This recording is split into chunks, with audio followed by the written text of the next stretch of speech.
अस्सलामुअलैकुम वरहमतुल्लाहि वबरकातुहू। नाज़रीन, मैं आपका मेज़बान हाफ़िज़ मोहम्मद फ़सीहुद्दीन मेदक और आप देख रहे हैं मेदक फास्ट न्यूज़। आइए डालते हैं नज़र।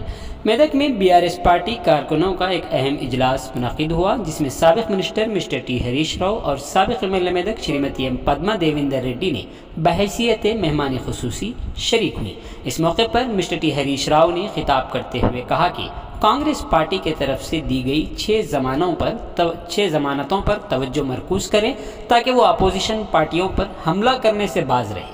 उनका कहना था कि किसानों को अनाज न बेचने पर वो किसानों को बोनस देने का उन्होंने ऐलान किया था, लेकिन अभी तक उन्होंने कोई बोनस नहीं दिया है।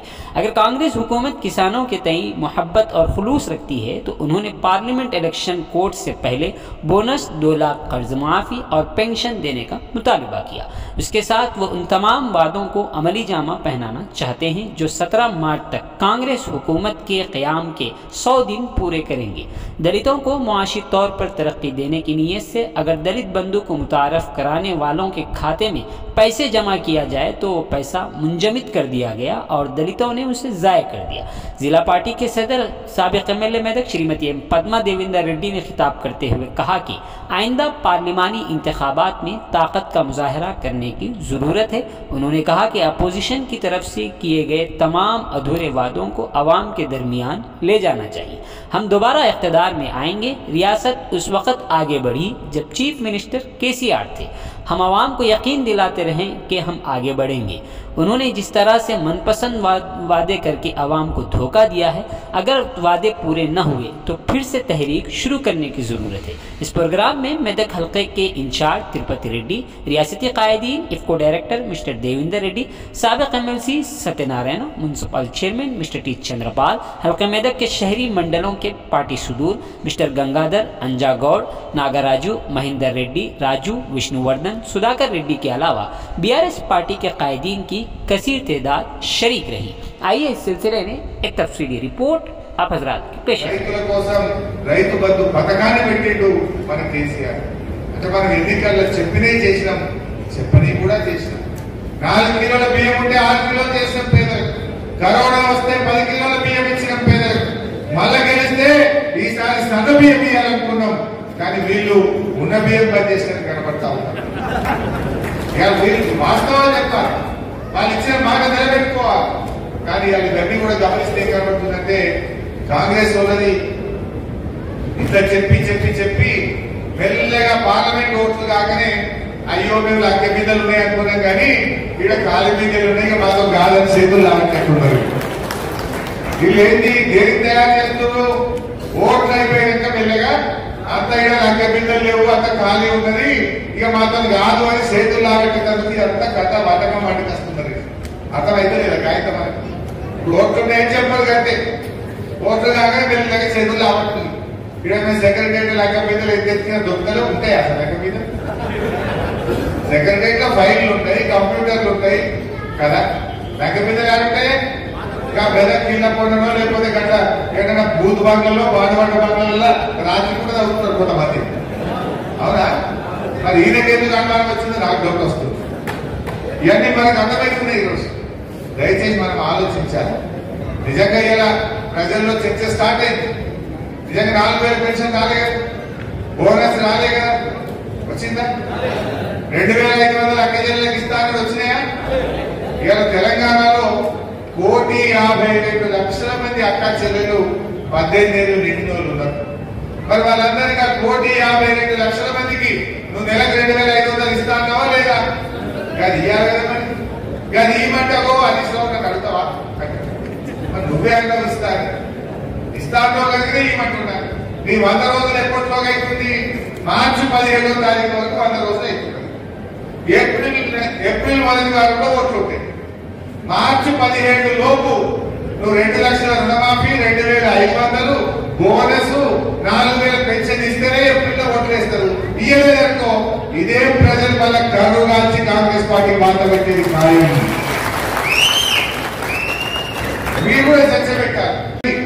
ఆల్రెడీ డబ్బులు ఇచ్చింది KCR, దాన్ని ఎందుకు ఫ్రీజింగ్ లో పెడుతున్నారు అని నేను ఇలా కాంగ్రెస్ పార్టీని అడుగుతా ఉన్నాను.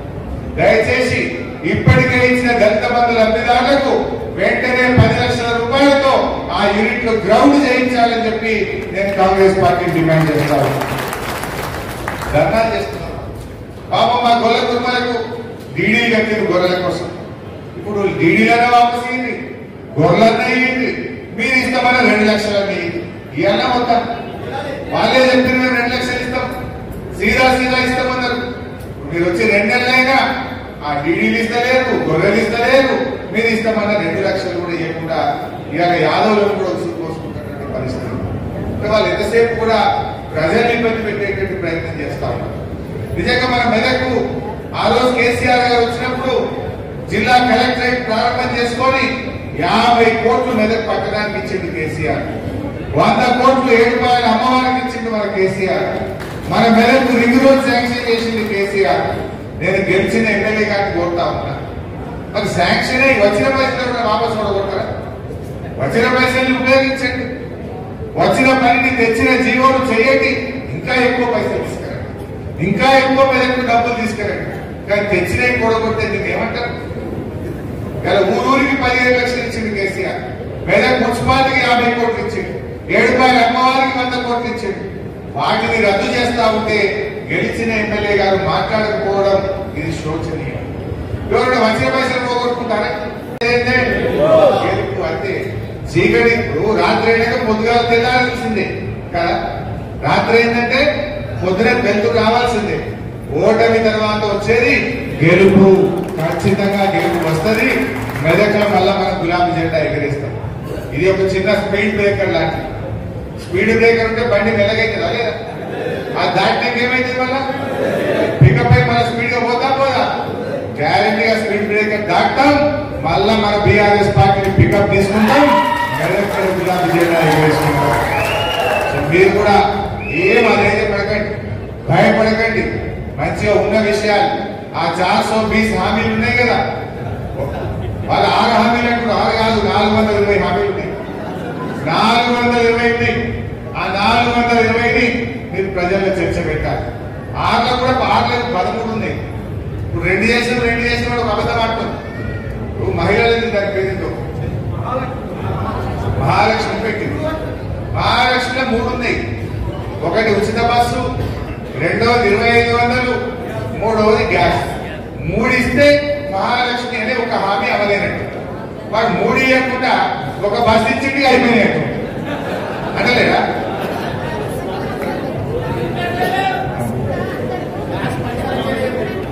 ఆ రోజు ఏమన్నారు? ఇదే రేవంత్ రెడ్డి ఊళ్ళో వేయడు అవాన్ని పెన్షన్ ఎంత అన్నాడు, 2000 అన్నాడు. అనగా నేను అన్నాడు మళ్ళా నెల ఇక 4000 ఇస్తున్నావా నీకు మా కాంగ్రెస్ పార్టీ రాగానే అన్నాడు. మరి మళ్ళా నెల రాలేదా? మళ్ళా నెల పోయి ఇంకో నెల వచ్చింది. 54,000. దానికి దరఖాస్తు కావాలా? దానికి ఎంక్వైరీ కావాలా? ఆల్రెడీ రాష్ట్రంలో 44 లక్షల పెన్షన్దారులు ఉన్నారు. వాళ్ళకు 200 ఉంటే 10 పెంచి కేసీఆర్ 2000 చేసిండు, ఇచ్చిండు. 10 పెంచలేమో నువ్వు ఇప్పుడు డబ్బులు చేస్తాను చెయ్యి సీదా. దాని దరఖాస్తు ఎందుకు? దానికి ఏం అడ్డం ఉన్నది? 2000 4000 చేయడానికి నీకు ఏ కాయిదా కావాలి? నీకు ఏ ఎంక్వైరీ కావాలి? నీకు ఏ దరఖాస్తు అవసరం ఉన్నది అని నేను అడుగుతా ఉన్నాను. అది ఎందుకు ఇస్తలేవు అని మనం అడగాలన్నా వద్దా? అలాగే 4000 ఎప్పుడు ఇస్తావా అంటే వాళ్ళు నీ సంగతి చెప్తాం అని మాట్లాడిన వాళ్ళ మీద ఎదురుదాడి తిరుగుతున్నారు. కేసులు పెడతామని బెదిరిస్తున్నారు. కింది స్థాయి కార్యకర్తలు బెదిరిస్తున్నారు. మన ఎమ్మెల్యేలను బెదిరిస్తున్నారు. ఇవాళ మన పల్లా రాజేశ్వర రెడ్డి ఎమ్మెల్యే గారి మీద అక్రమ కేసులు పెట్టి ఆయన ఇబ్బంది పెట్టే ప్రయత్నం చేస్తున్నారు. అంటే వాళ్ళకి ఏమైపోయిందంటే పాలన చేతగాక ప్రతిపక్షాలను ఇవాళ ఇబ్బందులకు గురి చేయడం, ప్రతిపక్షాల మీద కేసులు పెట్టే ప్రయత్నం చేస్తారు. బెడ్రూమ్లు ఉన్నాయన్నారు, స్విమ్మింగ్ పూల్ ఉన్నాయన్నారు, ఏదో చెప్పింది. మొన్న అసెంబ్లీ అడిగిన బట్టి విక్రమార్క ఉప ముఖ్యమంత్రి గారు పోయి ఆ ప్రగతి భవన్ ఉంటున్నాడు. బట్టి గారు ఇప్పుడు నువ్వే ఉంటున్నావు కదా ప్రగతి భవన్ లా, కేసీఆర్ కట్టిందంట. ఇప్పుడు చెప్పిగా ఎన్ని బెడ్రూమ్లు ఉన్నాయో, స్విమ్మింగ్ పూల్ ఉన్నదో చెప్పవా బట్టి గారు. మొదటిదాకా మస్తు చెప్తుంది కదా అంటే మంచిగా నవ్వుతున్నాడు. ఇక తిండికి తగ్గ పెట్టి నవ్వుతున్నాడు తప్ప లేచి చెప్తలేడు. నిజం ఉంటే చెప్పాలో వద్దా? ఏమైనా బయటకి చెప్పదా? బంగారు బాత్రూమ్ లాంటివి, స్విమ్మింగ్ పూల్ అంటే వీడియో తీసి చూపించేది బయటకు. ఏడవైనావని అంటే ఎన్ని చూడా మాటలు, ఎన్ని అబద్ధాలు చెప్తారు అనడానికి ఇవన్నీ ఒక ఉదాహరణ చెప్పిన అప్పట్లో దావోస్ పోయి మన కేటీఆర్ గారు పెట్టుబడులు వేస్తే ఏ దావోస్ దండగా పైసలు రావాలి. మరి ఇప్పుడు ఇద్దరు పోయింది అదే గుర్తు వేస్తారు. మరి మీరెందుకైనా మీరు దాటారు కదా. అంటే మేము చేస్తే దండగా మేము చేస్తే మంచిదా అంటే మన నోటికి మొక్కాలి. అన్ని రకాల అబద్ధాలు చెప్పే ప్రయత్నం చేశారు. ఇలా విషయాలు అర్థమవుతుంది, ఒకటొకటిగా ప్రజలకు అర్థమవుతుంది. మనం కూడా చాలా కష్టపడ్డ పార్టీ. మనం దేశానికి అన్నం పెట్టే రైతు ముఖ్యమా, నీకెవరు ముఖ్యమో అని నేను అడుగుతా ఉన్నా. కరోనా లాంటి కష్టకాలంలో కేసీఆర్ ఇవ్వగలిగినప్పుడు మీరెందుకు ఇవ్వలేకపోతున్నారు అని చెప్పి నేడు ఈ కాంగ్రెస్ ప్రభుత్వాన్ని అడుగుతా ఉన్నా. ఇవన్నీ కూడా మీరు చర్చ పెట్టాలి. గ్రామాలు దయచేసి ప్రజల దగ్గర తండాలకు పోండి. తండాలకు మనం ఏం తక్కువ చేసినాం, వాళ్ళకి అన్ని అబద్ధాలు చెప్పింది. మీరు తండా ప్రజల దగ్గర కూర్చొని మంచిగా వాళ్ళకి అర్థమయ్యేటట్టుగా చెప్పండి. ఇలా మన కేసీఆర్ తండాన్ని గ్రామ పంచాయతీ చేసిండు. తండాలో ఇంటింటికి నల్లబెట్టి నీళ్లు తాగిపించాడు. తండాలో గల్లి గల్లికి సీసీ రోడ్ వేసిండు. తండాలో చదువుకునే పిల్లలకు విద్యా ఉద్యోగాల్లో 10% రిజర్వేషన్ ఇచ్చిండు. మరి ఇంత మంచిగా చేసిన కేసీఆర్ ను మనం కాపాడుకోవాలని చర్చ పెట్టండి. తండాలో తండా ప్రజల్లో చర్చ పెట్టండి. ఇక దళిత బంధు మా ఎస్సీ కాలనీలో కూడా మాట్లాడాడు. కేసీఆర్ ఉంటే ఏడాదికి కొంతమందికి వచ్చు, మెల్లమెల్లగా అందరూ బయటపడ్డారు. ఇప్పుడు వాళ్ళు ఉదయ బంధు పెట్టింది. ఆల్రెడీ ఇచ్చిన దళిత బంధు బ్యాంకులో డబ్బులు పడితే బ్యాంకులో పడ్డ పైసలకు కూడా ఫ్రీజింగ్ లో పెట్టి దళితుల ఉసురు మోసుకుంటున్నది ఇలా కాంగ్రెస్ పార్టీ. పద్మగారు అందుబాటులో ఉంటున్నారు, ప్రజల్లో తిరుగుతా ఉన్నారు, ప్రజల కష్ట సుఖాలు పట్టించుకుంటా ఉన్నారు. ఇవన్నీ కూడా ప్రజలు ఆలోచిస్తున్నారు. నేను పోయినసారి మెదక్ మెడికల్ కాలేజ్ శాంక్షన్ చేసిన, అది ఈ విద్యా సంవత్సరం అడ్మిషన్స్ జరగాలి. మరి ఈ సంవత్సరం ఆ కాలేజీ స్టార్ట్ అయ్యి పిల్లలకు అడ్మిషన్ జరిగితే మరి మనం తెచ్చిన దానికి ఒక సార్థకత ఉంటుంది. మరి మనమైతే ఒక సంవత్సరం 8 కాలేజీలు పెట్టాం, ఒక సంవత్సరం 9 పెట్టాం. ఇగో ఈ సంవత్సరం 8 కాలేజీలు ప్రారంభించాలని అందులో మెదక్ కూడా పెట్టాం. అది ప్రారంభం అవుతుందని నేను ఆశిస్తా ఉన్నా. సో అట్లా పనులు జరగాలని మన తల్లి. అరే మెదక్కు రైలు తెచ్చింది పద్మమ్మ గారు, మెదక్కు జిల్లా తెచ్చింది పద్మమ్మ గారు. మెదక్ పక్కన రోడ్లు ఎంత మంచిగా జరిగినాయి, ఎన్ని చెక్ డ్యాములు కట్టినాం. కాళేశ్వరం నీళ్లు మెదక్కు హల్దీలో వేరేదా మనం? కాళేశ్వరం నీళ్లు తెచ్చి పంటలు ఎండిపోకుండా కాపాడుకునే ప్రయత్నం చేసినాం. ఇట్లా మంచి జరిగింది. సరే అప్పుడప్పుడు కొంత దురదృష్టవశాత్తు ఏంటంటే నిజం గడప దాటకముందే అబద్ధం ఊరంతా చూపిస్తుంది అన్నట్టు మనం చేసిన మంచి పని బయటకు పోలేదు. వాళ్ళు చేసిన దుష్ప్రచారం, అబద్ధాలు, గోబల్స్ ప్రజల దగ్గరికి పోయింది. మా యూజర్ ప్రజలకు ఇచ్చిన మాట నిలబెట్టుకొని నువ్వు 4,000 పెన్షన్ ఇస్తే ప్రజలు సంతోషపడతారు. నువ్వు 2 లక్షల రుణమాఫీ ఏకకాలంలో చేసి నీ మాట మీద నిలబడితే ప్రజలు సంతోషిస్తారు. కానీ మంచిగా పనిచేసిన కేసీఆర్ మీద బదనాం చేసుడు, కార్యకర్తలను ఇబ్బంది పెట్టుడు, బీఆర్ఎస్ నాయకులను ఇబ్బంది పెడితే ప్రజలు సహించరు, తిరగబడతారు. జాగ్రత్త అని చెప్పి నేను హెచ్చరిస్తా ఉన్నాను. అది కదా కావాల్సింది. నువ్వు చెప్పలే ఏ వడ్లు అమ్ముకోకుని ఆపురి మేము రాగానే 500 బోనస్ ఇచ్చి వడ్లు కొంటారు. మనం కొండవా వారకాలంలో కొంటే ఇప్పుడు యాసంగి వడ్లు వస్తాయి. రేపు మళ్ళీ పార్లమెంట్ ఎలక్షన్ కోడ్ వస్తుంది. మళ్ళీ రేపు అంటావు అరే ఎలక్షన్ కోడ్ వచ్చింది బోనస్ ఇయ్యరాదని మళ్ళీ చేతులు రావడం. నీకు ప్రేమ ఉంటే చిత్తశుద్ధి ఉంటే వడ్లకు బోనస్ ఇచ్చే జీవో పార్లమెంట్ ఎన్నికల కోడ్ రాకముందు ఇప్పుడే ఇయ్యండి అని చెప్పి డిమాండ్ చేస్తా ఉన్నాను. పార్లమెంట్ ఎన్నికల్లోపు వడ్ల బోనస్ మీద జీవో ఈ నెల 4,000 పెన్షన్ ఇప్పుడే 2 లక్షల రూపాయల రుణమాఫీ నువ్వు ఇచ్చిన మాట ప్రకారంగా డిసెంబర్ 9కి ఇస్తా అన్నావు. కనీసం ఇప్పుడైనా ఇవ్వమని చెప్పి నేను అడుగుతా ఉన్నా. ఇవి అడిగితే దాడికి దిగే ప్రయత్నం చేస్తున్నారు. ప్రజలకు ఏం కావాలి? మనం చెప్పింది చేయలేదా? మనం చదువుతున్నాం. ఇప్పుడు 100 ఈజీగా డెడ్ లైన్. నువ్వు 30కి 40 రోజులకి 50 రూపాయలు ఆల్రెడీ 50 రోజులకు వచ్చింది. 2 నెలలకు దాటి దగ్గర 2 నెలలకు రానే పట్టింది. ఈ మరి ఇప్పుడు ఎందుకు వద్దంటున్నాం?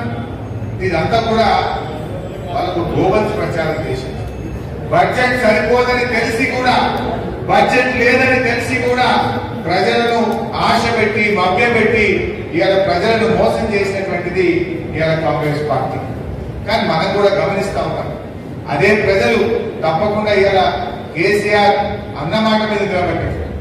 నువ్వు ఆనాడు కరోనా వచ్చింది.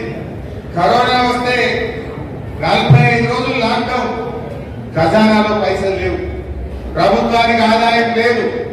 మరి ఆ రోజు కూడా రైతు బంధు వేయాల్సి వస్తే కేసీఆర్ వేసిందా లేదా? కరోనా వచ్చిన కష్టకాలంలో ఎమ్మెల్యేల మంత్రుల జీతాలు ఆపిండు, బిల్లులు ఆపిండు, రైతులకు మాత్రం పంటకు సకాలంలో రైతు బంధించింది మన కేసీఆర్.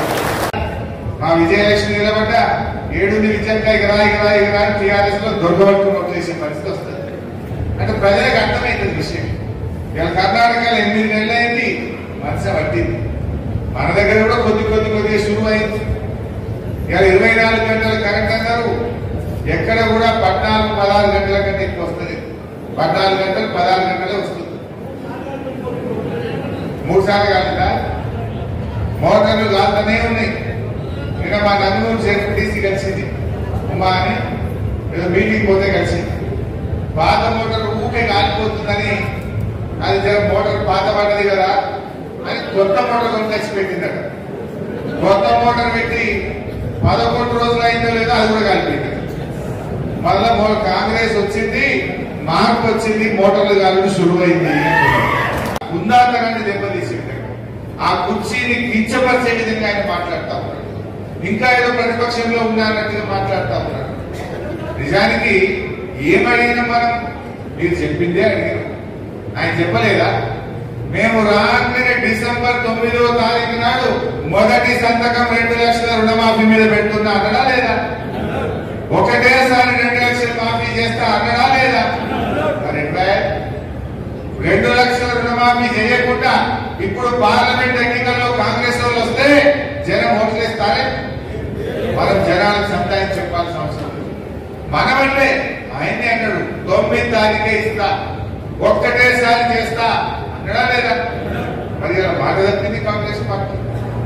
ఆనాడు రైతు బంధు వేస్తున్నాము అని నేను మాట్లాడితే ఎలక్షన్ కమిషన్ కంప్లైంట్ చేసి రైతు బంధు పైసలు పడకుండా ఆపింది. అప్పుడే కాదు మాట అన్నారు, ఇప్పుడైతే 10,000, రేపు మేము వస్తే 15,000 అన్నారు. వచ్చినాయా 15,000?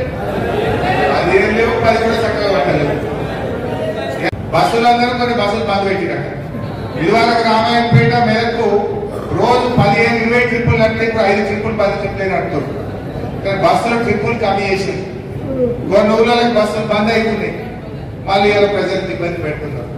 కర్ణాటక అట్లే చేసినట, 3 నెలలు నడిపినట. రోజు 10 ట్రిప్పులు నడిచాక 5 ట్రిప్పులు చేసినట్టు. అంటే కొనదానికి మంది వేస్తే ఉన్నదానికి పోయినారు. ఇవాళ వీళ్ళు మెల్లమెల్లగా అటువైపు పోతున్నారు. మరి ఉక్కునేది లేదు. గట్టిగా వీళ్ళు పోరాటం చేద్దాం. కాంగ్రెస్ పార్టీ మెడలు వచ్చి ప్రజల పక్షాన ఇచ్చిన హామీ అమలు చేసేదాకా బీఆర్ఎస్ పార్టీ పోరాటం చేస్తుంది. ఊకుంటాం అసెంబ్లీలో. మొన్న 2 రోజులైంది.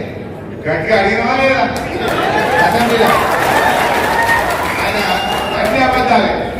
ఏమన్నప్పుడు అదేంటి ఆ ప్రకటనలో అబద్ధాలు, నేడు పాలనలో అసహనం. ఎవరైనా అడిగితే ఏం మాట్లాడుతున్నారు?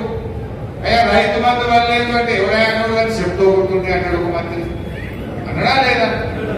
ఇక ఇంకో మంత్రి, మహిళా మంత్రి అయితే నోట్తో చెప్పలేదు, మా అక్క చెల్లెలు ఉన్నారు, రైతు బంధు పట్టలేదు, పడలేదంటే ఆగుతలేదు అంటున్నారు. ఇటువంటి మంత్రులు అధికారంలోకి వచ్చిన తర్వాత ముఖ్యమంత్రికైనా మంత్రులకైనా సంయమనం ఉండాలి. పదవి వస్తే బాధ్యత పెరగాలి, పదవి వస్తే ముందాతనం పెరగాలి. కానీ ఆయన రేవంత్ రెడ్డి మాట్లాడే మాటలు ఎట్లున్నాయంటే ఏది కాదు కదా చాలా ఊరుకుంటారా? రేపు మీ ఎంపీటీసీ ఎన్నికలు, కౌన్సిలర్ ఎన్నికలు, సర్పంచ్ ఎన్నికుంటే కూడా మళ్ళా నేను వస్తా, మీకు అన్ని రకాల సహకారం ఇచ్చి ఓడిపోవచ్చు, కానీ మిమ్మల్ని మాత్రం గెలిపించుకుంటాం, మీకు అండగా నిలబడతాం. ఎందుకంటే తెలిసిపోయింది పద్మప్పుడు ఏమో వస్తదేమో 2 లక్షలు, వస్తదేమో 2,500, వస్తదేమో బోనస్, వస్తదేమో 4 నెలలు కొద్దిగా నమ్మింది. రానప్పుడు ఏమైంది? రివర్స్ అయింది. అవుతుందా కాదా? సో రేపు మీ ఎలక్షన్లప్పుడు కూడా తప్పకుండా మేము వస్తాం, అన్ని రకాలుగా సహకారం ఇస్తాం. దగ్గరుండి మళ్ళా జెడ్పీటీసీలను, ఎంపీపీలను, సర్పంచ్లను, కౌన్సిలర్లను, ఎంపీటీసీలు అందరినీ గెలిపించుకుంటామని చెప్పి కూడా మనం చేస్తూ జై తెలంగాణ. కాంగ్రెస్ వాళ్ళు వచ్చినాక ఏమైందంటే కొన్ని కొత్త దుకాణాలను ఓపెన్ అవుతున్నాయి. మళ్ళా వ్యాపారాలు పెరిగినాయి. కొన్ని వ్యాపారాలు ఏం వ్యాపారాలు పెరిగినాయి? కరెంట్ మోటార్లు వైండింగ్ చేసే దుకాణాలు కొత్తగా వస్తున్నాయి, వ్యాపారం పెరిగింది. ఇన్వర్టర్లు, కన్వర్టర్లు, జనరేటర్లు అమ్ముకునే దుకాణాలు మాత్రం ఓపెన్. మళ్ళా వాడి కంపెనీ ఇక కాంగ్రెస్ వచ్చిందిరా భయ్ అని వాడు ఇన్వర్టర్లు తయారు చేస్తుండు, జనరేటర్లు తయారు చేసిన శురువైంది. ఇలా వాళ్ళ గిరాకీ మాత్రం మళ్ళీ పెరిగింది. ట్రాన్స్ఫార్మర్లు కాల్పోవడం శురువైంది. ట్రాన్స్ఫార్మర్లు మోటార్ వైండింగ్ చేసే దుకాణాలు కూడా మళ్ళా ట్రాన్స్ఫార్మర్ రిపేర్ దుకాణాలు కూడా మళ్ళీ కొత్త వస్తా ఉన్నాయి. కేసీఆర్ వచ్చిన ఇవన్నీ మూతవాళ్ళే. మోటార్ వైండింగ్ దుకాణాలు లేవు, ఇన్వర్టర్ల దుకాణాలు లేవు, జనరేటర్ల దుకాణాలు లేవు.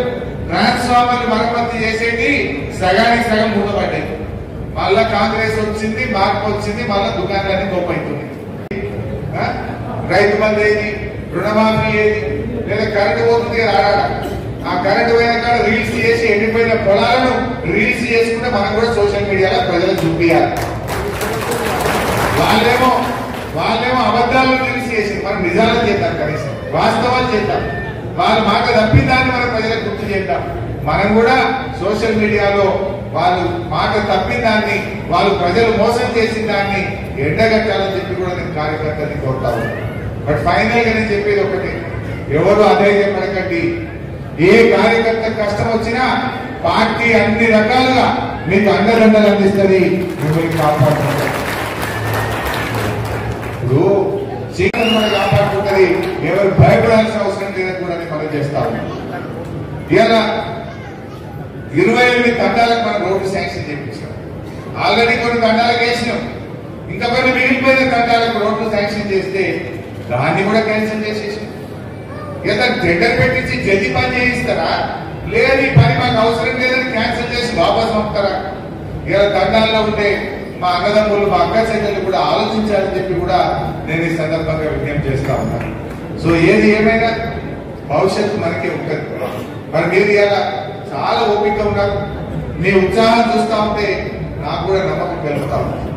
ఈ ఎంపీ ఎన్నికల్లో ప్రతి కార్యకర్త కూడా మీరు ఒక్కొక్కరు కూడా కష్టపడి మెదక్లో మనం ఎంపీ ఎన్నికల్లో మన బీఆర్ఎస్ పార్టీకి మెజార్టీ తెచ్చే బాధ్యత మనం అందరం కాంగ్రెస్ అని మనం గట్టిగా చెప్పాలి. కేసీఆర్ 5,000 ఇస్తాను, మనం 200 1000 చేసినాం, 1000 2,000 అంటే 2,000 చేసినాం. మనమేమో మాట మీద నిలబడ్డాం, వీళ్ళు మాట తప్పిందని చెప్పి ఆ పెన్షన్ దారులకు మనం గట్టిగా చెప్పాలి. పార్లమెంట్ ఎన్నికల్లో మనం తిప్పుకోవద్దా? అక్కడ జనాలకు 2,500 ఇస్తామన్నారు, ఇయ్యలేదు 2,500 అని చెప్పాలి. వాళ్ళని కూడా మంచిగా సంజాయించి మన బీఆర్ఎస్ కు మన కారు కొట్టేసినట్టు మనం చేసుకోవాలి. 2 లక్షల రుణమాఫీ చేయలేదని చెప్పి రైతులందరినీ ఒకటి చేయాలి, బోనస్ ఇయ్యలేదని రైతులు ఒకటి చేయాలి. వాళ్ళందరినీ మన వైపు తిప్పుకునేటట్టుగా మీరు చిన్నగా ప్రయత్నం స్టార్ట్ చేయాలి. సో అట్లా మనకి మంచిగా పోదాం. రాబోయే రోజుల్లో మీకు ఎక్కడ ఏ ఊళ్ళో ఇబ్బంది వచ్చినా ఒక్క ఫోన్ కొట్టండి, తప్పకుండా మేమే వచ్చి మీకు అండగా నిలబడతాం. ఇక మీ ఎలక్షన్ లాగా అందరి ప్రేమ పొందాలి. మన గవర్నమెంట్ వచ్చింది, మనం వాళ్ళ మీద కేసులు పెట్టామా? మనం పెట్టే సగం కాంగ్రెస్ లో జైల్లో పడుతుంది. నిన్న మొన్న మా లీడర్లు కలిసి అంటారు, అన్న మనమేమో నీళ్ళు ఎట్లా రావాలి, కరెంట్ ఎట్లా రావాలి, తండాలు గ్రామ పంచాయతీలు ఎట్లా చేయాలి, చెరువులు ఎట్లా బాగా చేయాలి, కాలువలు ఎట్లా తవ్వాలి, రైతు బంధు ఎట్లా ఇవ్వాలి, కళ్యాణ లక్ష్మి ఎట్లా ఇవ్వాలి, 200 పెన్షన్ 2,000 ఎట్లా ఇవ్వాలి, బీడీ చేసిన వాళ్ళకి ఆసన పెన్షన్ ఎట్లా ఇవ్వాలి, దవాఖాన్లు ఎట్లా బాగా చేయాలి, కేసీఆర్ కిట్ ఎట్లా ఇద్దాం అని మనమేమో పని మీద పడ్డాం. వాళ్ళు ఏం చేస్తుండ్రు, ఎవరి ముక్కులు ఎన్నిక వీకుదాం, ఎవరి మీద కేసు పెడదాం, ఎవరిని దీపాలు పెడదాం, ఎవరిని జైల్లో పెడదాం అని లంగా ప్రచారాలు, అబద్ధాలు, ఇబ్బందులు పెట్టేటువంటి దానికి పాల్పడుతున్నారు. ఆంధ్రప్రదేశ్ లైవ్గా మళ్ళీ చంద్రబాబు నాయుడు ఉంటుంది కదా, లేకపోతే ఇంకా జగన్మోహన్ రెడ్డి గారు ఉంటుండే కావచ్చు. ఇవాళ తెలంగాణ వస్తేనే కదా అనుభవం, అది కేసీఆర్ పెట్టిన భిక్షని. కేసీఆర్ సాగు నోట్లో తలబెట్టి తెలంగాణ తెచ్చింది కనుక ఇవాళ తెలంగాణ కొద్దిగా పచ్చబడ్డది, తెలంగాణ రాష్ట్రమైంది. ఇవన్నీ కూడా ప్రజలు గమనిస్తా ఉన్నారు. మనం కూడా మన జాగా మనం కూర్చోవద్దు. ఇప్పుడు చాలా విషయాలు పద్మ మాట్లాడింది, ఆంజనేయులు గారు మాట్లాడిండ్రు, తిరుపతి అన్న మాట్లాడిండ్రు, నేను మాట్లాడినా. మీకు సమస్య అయింది కదా, ఈ మిచ్చలో మీరు ఊర్లలో కూర్చుని పెట్టద్దా? కసిన్ కాడ కూర్చున్న కారణం, బీట్ కారణం, నాట్లు పడే కారణం, 10 మందిలో కూర్చున్న కాడ బస్సులో పోగాను, బస్సులో పక్కపొట్టలతో కూర్చొని పెట్టద్దా? మనం ప్రజలలో మనం ఎండ కట్టాలా వద్దా? వాళ్ళు చేయలేదా దుష్ప్రచారం? వాళ్ళేమో అబద్ధాలు చెప్పుడు, మనం నిజాలు చెప్తాం, ఉన్నది చెప్తాం, వాస్తవాలు చెప్తాం, ప్రజల్లో చర్చ పెడదాం. ఎక్కడికక్కడ మనం ప్రజల్లో చర్చ పెడితే అదే ప్రజలు మళ్ళీ మన కేసీఆర్ వైపు, వాళ్ళే వస్తారు, మళ్ళీ అధికారం ఇస్తారు అని చెప్పి మనం చేస్తా ఉన్నాం. 25 చాలే, అది కూడా వాపస్ లేని కేసీఆర్ 25 కూడా వాపస్ లేని, ఇంక 25 తిరిగి అడగాలి కదా. మరి మన నాగరాజు కష్టపడి పని చేస్తే ఇలా ఆయన పోలీసు వాళ్ళని పెట్టించి బెదిరించే ప్రయత్నం చేస్తారు. నాగరాజు భయపడే వ్యక్తి కాదు. అవసరమైతే నాగరాజు కోసం మొత్తం బీఆర్ఎస్ పార్టీ ఒకటే. అందరూ అన్ని విషయాలు చాలా వివరంగా మాట్లాడారు. నిజానికి నాకు కొద్దిగా జ్వరం వచ్చినా ఇలా మెదక్ మీటింగ్ కదా మిస్ కావద్దని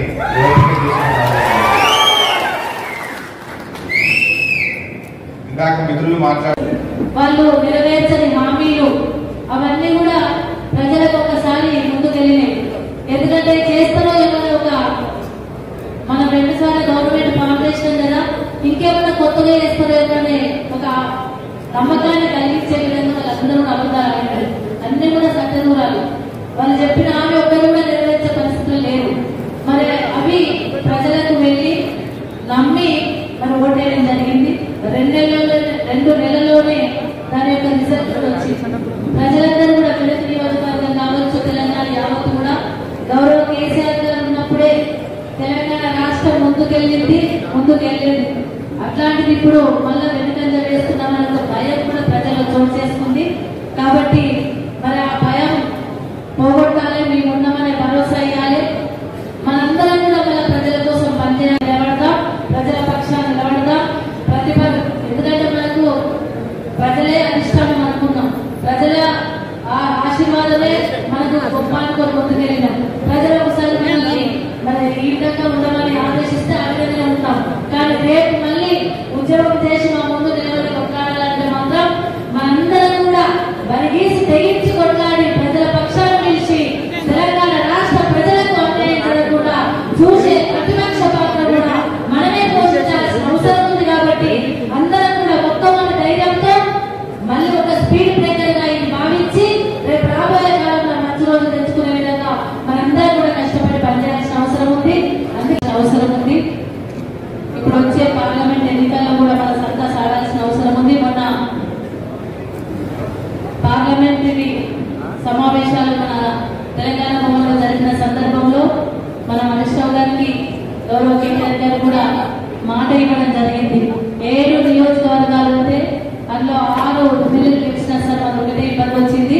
అయినా సరే మేమందరం కూడా ఒక కమిట్మెంట్ తో, ఒక దీక్షతో ఆ 6 నియోజకవర్గాల స్థాయికి దీటుగా పనిచేసి అంతటి మెజార్టీ ఇస్తామని కూడా చెప్పడం జరిగింది. మీ అందరి తరఫున నేను మాట్లాడతాను. అందుకంటే మనం పార్టీ మన ఎలక్షన్ లో కూడా అనేక రకాల సహాయ సహకారాలు అందించడమే కాకుండా గౌరవ మాజీ మంత్రి హరీష్ రావు గారు ఇక్కడ గెలవాలని ఒక దీక్షతో 7 నియోజకవర్గాలు ఈ జిల్లాను, ముఖ్యంగా ఉమ్మడి జిల్లాను కూడా ప్రత్యేకమైన దృష్టి పెట్టడం జరిగింది. ఈ సభకు అధ్యక్షత మనం చేస్తున్నాం అక్క గారు, జిల్లా పార్టీ అధ్యక్షులు.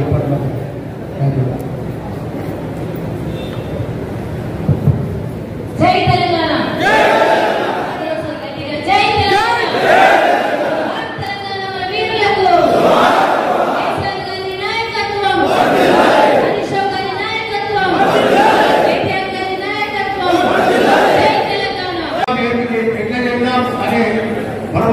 దీంతో మరి ఇళ్లలో ఉండి వాళ్ళ పనులు చేసుకుంటూ మరి మీరందరూ కూడా నడుస్తున్న సందర్భంలో మరి ఎన్నికలు రావడం జరిగింది.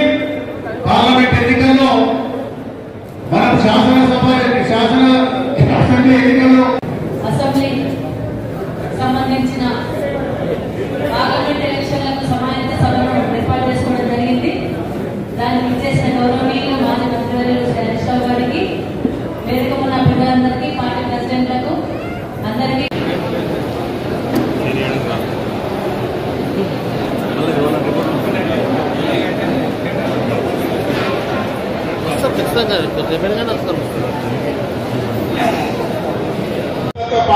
ఉంటారు, జైలు ఉంటారు, గౌతులు ఉంటారు, భక్తులు ఉంటారు, అందరూ కూడా మనది ఏ పండుగ వచ్చినా కూడా గౌరవించినాం.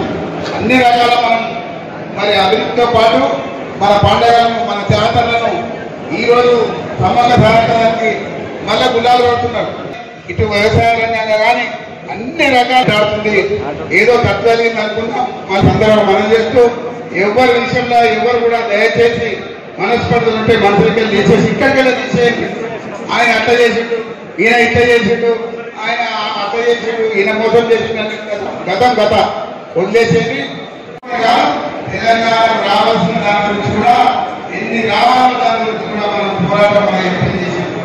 ఎందుకు మన ఎంపీ రావాలని అడిగితే ఖచ్చితంగా మన తెలంగాణ గురించే కొట్టాడడానికి మన ఎంపీ గతంలో కాకుండా నేనే ఎంపీ అని నిలబడే ప్రయత్నం చేస్తే